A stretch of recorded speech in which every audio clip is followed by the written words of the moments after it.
Alright guys, thank you for checking in with Stormtopia.com and the Stormtopia.com Facebook page. We're going to have our daily weather update right now. Currently it's quiet across most of the contiguous United States. We've got a couple showers moving into Northern California and some gusty winds, along with showers in New England, but that's just about it. I'll switch you over to the models right now, and I'll show you the NAM model for by the time we make our way out to tomorrow. You can see how things are mainly quiet across almost 100% of the nation. I'll take you to the 500 millibar pattern. What you see here is, yes, a very quiet pattern across almost all of the nation. At the same time, there is a short wave and a trough, there's a trough and a short wave associated with that trough moving into California by the time we make our way out to Saturday, along with rain that will be coming with that trough. We'll switch you over to the precipitation view here on the NAM. By Saturday, you can see how there are going to be showers felt through most of the southwestern United States, back up into Oregon. The rest of the nation should be pretty quiet across this whole area. Just going to be really quiet, even back up into here, along with a cold dome starting to form over Ontario, big O for Ontario, and cooler air back into the upper Midwest, into northern New England by Saturday. Take you back here Saturday, along with lake effect snow is certainly possible. You can see that the NAM is trying to pick up with its high resolution a band of lake effect snow on in for these areas, which is certainly possible at this point, but I'm really not overly excited on a big event. Now by the time we make our way out to trick-or-treat time for Sunday, there are going to be a number of things at play that's going to make it a relatively quiet trick-or-treat.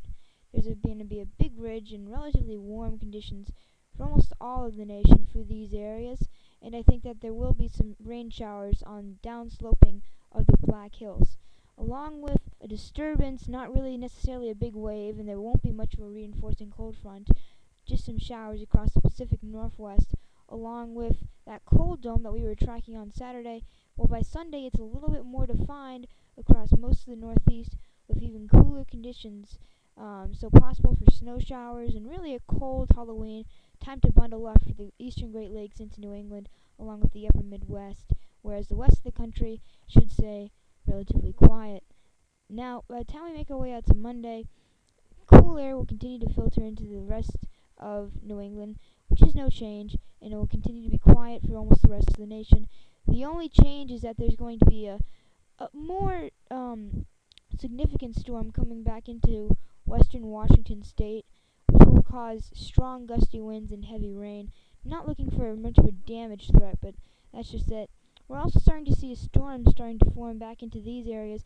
We're going to get to that right now, into the longer range. By the time we're going to show you the GFS here, by the time we make our way out to Tuesday, what's essentially happening here is we've got a weakness in the pattern here, forming cooler air, cooler general pattern for these areas, which is most amplified across New England where we had the cold front come through. We've also got a closed low starting to form over the mid-south. Southeast of that, we've got the Gulf of Mexico, so with the wind rotating counterclockwise, there will be showers and storms being brought up into the southeast United States through the day on Tuesday and through the day on Wednesday. That's really the only interest spot. Now, by the time we get out to November 2nd through 5th, there is a lot of hype about a major East Coast snowstorm. This is the GFS, which essentially shows that closed low just dissipating into the Gulf of Mexico with unbelievably cold air coming back into the Northeast, but that's another story. There are different guidance products, including the GFS, that have just been flipping and flopping. We've seen multiple runs showing different things, and at this point you really don't know what to think. What model should I trust, blah blah, blah blue? Well, I'll tell you what model to trust in this video. The only model you should trust is your brain, which is technically a model because, it has parameterizations.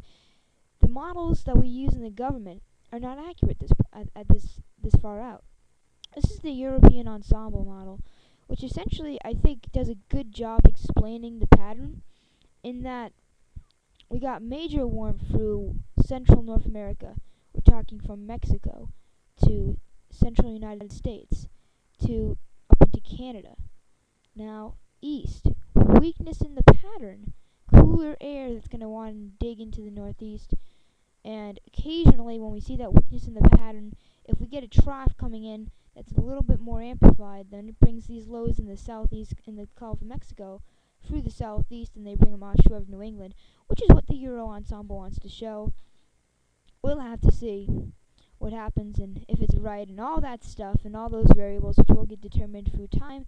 And stay tuned to Stormtopia.com for the latest on our weather. Thanks for checking out this video. Please spread the word about Stormtopia.com and have a great day.